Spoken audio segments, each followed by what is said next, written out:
never had to come face to face with a clogged shower drain.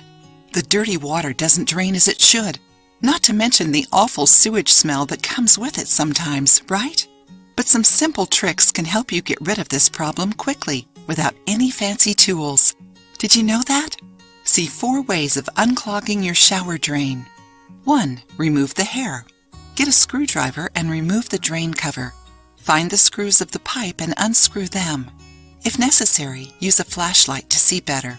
Most times, clogging happens because of built-up hair, and if they're still on the surface, it is easy to remove them. 2. Use a clothes hanger or wire. Get a long piece of wire, you can also use a thin clothes hanger, and put it inside the drain to find out what may be causing the clog. Once you find it, pull it out with the wire. Then turn on your shower to check if the water is draining correctly. Enjoying the video? Then give it a like and share it with your friends to help the channel. 3. Use a plunger. Use a plunger to try and remove whatever is clogging your drain. Do 5 to 10 movements up and down and use some water to check if the drain is still clogged. 4. Use baking soda and vinegar.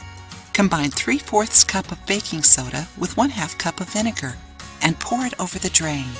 Close and let the solution act for 30 minutes. Boil some water and pour it over the drain. Turn on the shower to check if it worked. Another way of avoiding clogs is to remove your hair from the drain as soon as you notice them. This easy trick will prevent your drain from clogging again. Try it and share your experience with us. If you liked the video, give it a thumbs up and share it with your friends. For more recipes and tips, subscribe to the channel.